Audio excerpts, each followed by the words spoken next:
शुभविवाह या मालिकेच्या 19 मार्चच्या भागामध्ये आकाश खिडकीमधून भूमी आता मागे वळून बघेल, मग मागे वळून बघेल हे आता पाहत तिकडे उभा असतो, पण भूमिकाही मागे वळून पाहत नाही। आकाशची खूप निराशा होते।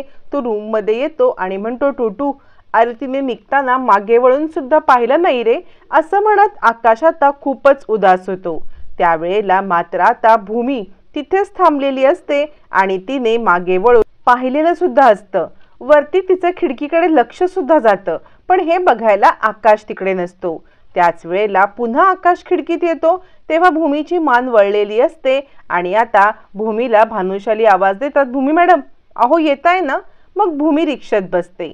आकाशकडे तिची नजर पुन्हा होत नाही। भूमीने बघितलेलं असतं तेव्हा आकाश बघत नाही, आकाश बघत असतो तेव्हा भूमीने पाहिलेलं नसतं। फायनली आता भूमी घरी येते। घरी आल्यावरती सगळ्यांचा चहा नाश्ता चालू असतो। भूमी थोडीशी उदास असते। माधवराव म्हणतात, काय ग तुला मनू आणि पौर्णिमाची आठवण येते का? भूमी म्हणते, हो बाबा, घर कसं अगदी खाली खाली वाटते ना।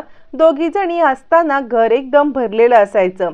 त्यावरती आता मात्र इकडे सगळेजण बसल्यावरती भूमी म्हणते, आणि अजून एक, त्या घरी मी जेव्हा गेले होते ना, मला त्यात काहीतरी वेगळं वाटत होतं। म्हणजे त्या घरामध्ये एंटर केल्यापासून मला न खूपच वेगळं वाटत होतं। असं म्हणत भूमी आता त्या घरामध्ये काहीतरी आपला संबंध आहे का या सगळ्याचा विचार करत असते। पण तोपर्यंत प्रशांत म्हणतो, काय ग ताई, तुला काय वाटलं, जसा तुझा तिथे काही संबंध आहे का? यावरती भूमी आता विचारच करत बसते। तोपर्यंत इकडे आकाशने प्रॉपर्टीचे म्हणजे भूमीच्या घराचे पेपर तयार केलेले असतात। आजी म्हणते, काय आहे हे? यावरती आकाश म्हणतो, मी भूमीच्या घराचे पेपर तयार केलेत। त्यावरती आता इकडे आजी म्हणते, पण तुला वाटतंय ना की ही योग्य वेळ आहे म्हणून ते देण्याची? आकाश म्हणतो, हो हीच ती योग्य वेळ आहे। कारण सांगू का, माझ्या जशा या घरासोबतच्या आठवणी आहेत ना, तशाच त्या घरासोबत सुद्धा माझ्या खूप काही आठवणी आहेत आणि त्या घरात मी आणि भूमीने खूप क्षण असे एन्जॉय केलेले आहेत। त्या घरात सुद्धा मी खूप आठवणी जगलेलो आहे। म्हणून ते घर भूमीसाठी किती महत्त्वाचं आहे तितकंच माझ्यासाठी महत्त्वाचं आहे। त्यामुळे आता हे घर मी भूमीला गिफ्ट म्हणून देणार आहे। ॲक्च्युली आजच मी हे सगळं पूर्ण करणार होतो, पण लग्नाच्या गडबडीमध्ये ते सगळं राहून गेलं आणि आकाश भूमीसोबतच्या त्या घरातल्या आपल्या आठवणी आठवत असतो आणि पुन्हा एकदा ते क्षण जगत असतो। आजी म्हणते, बघ तुला जे योग्य वाटेल ते कर, पण या सगळ्यातून भूमीला कोणताही चुकीचा समज होणार नाही ना, याची तू काळजी घे। आकाश म्हणतो, हो आजी, तू काळजी करू नकोस, या सगळ्याची मी व्यवस्थित काळजी घेईन। असं म्हणत आकाश आजीशी बोलत असताना इकडे मात्र भूमी म्हणते, संबंध कसला? त्या घराशी माझा काही संबंध नाही आणि तिथल्या त्या आकाश महाजनशी तर अजिबातच नाही। असं म्हणत भूमी पटकन तो विषय टाळते आणि ती भानुशालींना म्हणते, मला तुमची मदत हवी आहे। मला तुमच्याशी खूप मोठ्या विषयावरती बोलायचं आहे। म्हणजे ना, मी ज्या वेळेला हॉस्पिटलमध्ये होते तेव्हा आमचं घर नगरपालिकेच्या काही माणसांनी हे अवैध आहे असं सांगितलं। अवैध आहे असं सांगून आमचं घर आमच्या ताब्यातून हिसकावून घेतलं। पण त्यानंतर बाबांना सांगण्यात आलं की हे घर नगरपालिकेने बळकावलं आहे किंवा नगरपालिकेच्या अखत्यारीत येतं, तुम्ही अवैधपणे राहताय, म्हणून घराचा ताबा सोडला। पण घडलेल्या गोष्टी खूप विचित्र होत्या, कारण आम्हाला असं वाटत होतं की घर नगरपालिकेकडे गेलंय, पण घर नगरपालिकेकडे गेलेलंच नव्हतं। मी ज्या वेळेला पौर्णिमासोबत तिकडे गेले ना, त्यावेळेला मी पाहिलं तर घरावरती लिहिलेलं होतं की ही प्रॉपर्टी आकाश महाजन यांची आहे। असं म्हणत भूमी घडलेला सगळा प्रकार सांगते। माधवराव म्हणतात, भूमी अगं तुझा काहीतरी गैरसमज झालाय बाळा। भूमी म्हणते, नाही बाबा, माझा काही गैरसमज झाला नाही। आणि ती भानुशालीनं म्हणते, मला तुमच्याशी या विषयावरती बोलायचं आहे, त्याच्यावरती कायदेशीर कारवाई करायची आहे, त्या संदर्भात आपण काहीतरी चर्चा करायला पाहिजे। मला हे सगळं खूप विचित्र वाटतंय। तोपर्यंत नीलांबरी विचार करत असते रागिणीने सांगितलेल्या गोष्टीचा। रागिणीने सांगितलेलं असतं की लवकरात लवकर भूमीचं लग्न लावून द्या, या घरापासून तिला जितकं लांब ठेवता येईल तितकं लांब ठेवा आणि लवकरात लवकर तिच्या लग्नाचा बार उडवून द्या। आता नीलांबरीला हे सगळं आठवतं। माधवराव मात्र खूप अस्वस्थ होऊन भूमीला समजावून सांगत असतात, पण भूमी सांगत असते की मला या सगळ्यामध्ये मात्र आता न्याय हवा आहे। आमचं घर ज्या पद्धतीने बळकावलंय ते आता मला माझ्या ताब्यात हवे असं म्हणत भूमी आणि भानुशाली दोघ जण बोलत असताना माधवरावांना मात्र आता आकाशला हे सगळं कळवायला पाहिजे असं वाटतं, म्हणून माधवराव तिकडून उठतात. प्रशांतला घेऊन आता मात्र आकाशला फोन करण्यासाठी ते बाहेर येतात. तोपर्यंत इकडे आकाश आजीला सांगत असतो, आजी आता मी लवकरात लवकर हे घर भूमीच्या नावावरती करून तिला खूप मोठं सरप्राईज देणार आहे. आजी म्हणते, हो बाळा, तू विचार कर सगळ्याचा, लवकरात लवकर आई योगेश्वरीच्या कृपेने सगळं तुझ्या मनासारखं होऊ दे. आता हे सगळं बोलणं चालू असताना माधवरावांचा फोन येतो आणि ते म्हणतात, आकाशराव इकडे खूप मोठी गडबड झालेली आहे. आकाश म्हणतो, काय झालं बाबा? यावरती माधवराव म्हणतात, तुम्ही आमचं घर विकत घेतलेलं आहेत ना, ते तुम्ही काही सांगण्यापेक्षा ते आधीच भूमीला समजलं. यावरती आकाश म्हणतो, का घडलं हे असं? यावरती आता मात्र बाबा म्हणतात, तिला असं वाटतंय की तिचं अवैधरित्या घर तुम्ही बळकावलंय. आकाश म्हणतो, नाही बाबा, ते घर ना ज्या माणसाने तुम्हाला ठगवलं होतं ना, त्या माणसाकडून मी रितसर विकत घेतलेलं आहे.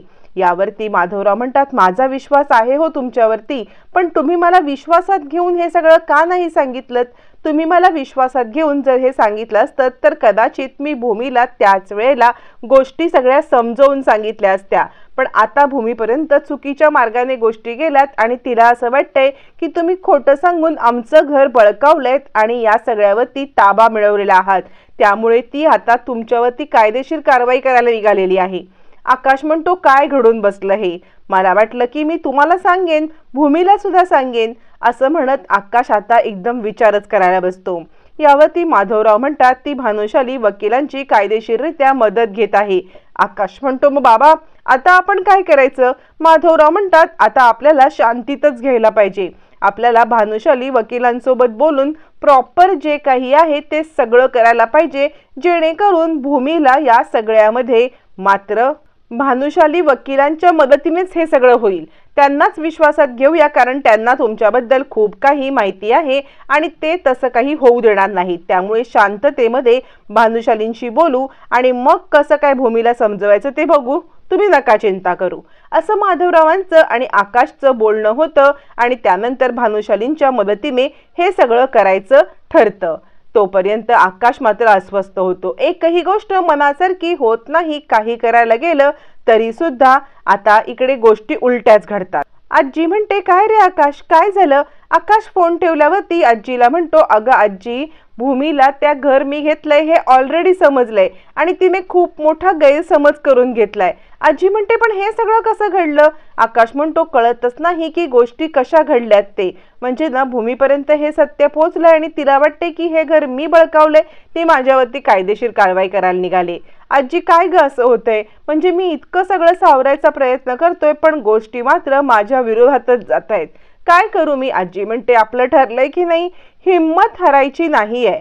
आपण हिम्मत न हरता व्यवस्थितपणे या सिच्युएशनचा सामना करायचा आहे. असं म्हणत आजी आकाशला धीर देते आणि काळजी करू नकोस, याच्यातून सुद्धा मार्ग निघेल असं म्हणत ती आकाशला मिठी मारते. आजीच्या बोलण्याने आकाशला खूप धीर येतो. तो सुद्धा आजीला मिठी मारतो. इकडे भूमी भानुशालींना घडलेला प्रकार सांगत असते. ती भानुशालींना सांगते की आम्हाला वाटलं की आमचं घर जमीनदोस्त केलेलं आहे. म्हणजे बाबा मला घरी आले तेव्हा म्हटले की आपलं घर जमीनदोस्त झालंय, पण मला तर ते घर जसंच्या तसं दिसलं होतं. हे सगळं आकाश महाजन यांनी आमचं घर बळकवायला केलंय. म्हणजे त्या माणसाची हौस काही पूर्णच होत नाही. मला तर इतका राग येतोय त्याचा. पण या सगळ्यामध्ये मला माझं घर परत हवी आहे, कारण फसवून घेतलेली आमची प्रॉपर्टी मी कुणाला लुटू देणार नाही आणि यात मला तुमची मदत हवी आहे. भानुशाली म्हणतात, तुम्ही ना असं अतताईपणा करू नका. आपण सत्य काय आहे हे जाणून घेऊया आणि त्यानंतरच बाकी सगळं ठरवूया. भूमी म्हणते, सत्य काय जाणून घ्यायचं? त्यांनी माझी प्रॉपर्टी, माझं घर बळकावलंय हेच सत्य आहे. भानुशाली म्हणतात, कधी कधी गोष्टी दिसतात तशा नसतात, आपण त्या गोष्टीचा विचार करूया. पण भूमी काही ऐकायला तयार नसते. ती सांगत असते, आकाश महाजन यांनी घर बळकावलंय म्हणजे बळकावलंय आणि मला ते हवे. भानुशाली विचार करतात, आता ह्या भूमीला काहीतरी समजावून सांगायला पाहिजे, पण त्याआधी आकाश सोबत बोलून घ्यायला पाहिजे की नक्की गोष्ट कशा घडलेल्या आहेत। म्हणून भानुशाली बाहेर येऊन आकाशला फोन लावत असतात। तेवढ्यात तिथे नीलांबरी येते आणि म्हणते, जुन्या गोष्टी उघडत बसण्यापेक्षा आपण नवीन नाती निर्माण करावी ना। भानुशाली म्हणतात, काय बोलायचंय काय तुम्हाला? यावरती नीलांबरी म्हणते, कसं आहे, भूमीच्या आयुष्यातून आकाश हे नाव कायमचं पुसलं गेलंय, त्यामुळे आपण ते पुन्हा जुनं उघडत बसण्यापेक्षा नवीन आठवणी निर्माण केलं तर। भानुशाली म्हणतात, तुम्हाला काय म्हणायचंय? नीलांबरी सांगते, आकाशबद्दल चांगुलपणा सांगण्यापेक्षा तुम्ही तुमच्याबद्दलचा चांगुलपणा तिच्या मनामध्ये निर्माण करा की। आता मात्र नीलांबरीला काय बोलायचंय हे अचूक भानुशालींना कळत नसतं, पण नीलांबरीला आकाशबद्दल तुम्ही तिला चांगलं सांगून दोघांना एकत्र आणण्यासाठी प्रयत्न करताय, त्यापेक्षा तुम्हीच तिच्यासोबत नवीन नातं निर्माण करा असा इशारा असतो। भानुशालींना नीलांबरीचा कपटीपणा समजतो। ते नीलांबरीला काहीच उत्तर देत नाही। तोपर्यंत पौर्णिमाने इकडे बेडरूम मस्तपैकी गुलाबाच्या पाकळ्यांनी सजवलेला असतो, लाइटिंग केलेली असते। अभिजित म्हणतो, हे काय आहे? पौर्णिमा म्हणते, अरे आज आपला पहिली रात्र आहे। अभिजित म्हणतो, काय चाललंय काय? म्हणजे मी दोनदा एका दगडावरती डोकं आपटून घेतलंय आणि माझ्याकडे काही चॉईसच नव्हता। यावरती रोमॅन्टिक झालेली पौर्णिमा आता रोमॅन्टिकपणे अभिजितच्या जवळ येत असताना रागिणी येते। रागारागात तिच्याकडे पाहते आणि ही सगळी थेरा बघून रागिणीच्या तळपायाची आग मस्तकाला जाते। तोपर्यंत इकडे आता खूप मोठं कारस्थान करण्याचं अथर्व आणि आकाशने ठरवलेलं असतं।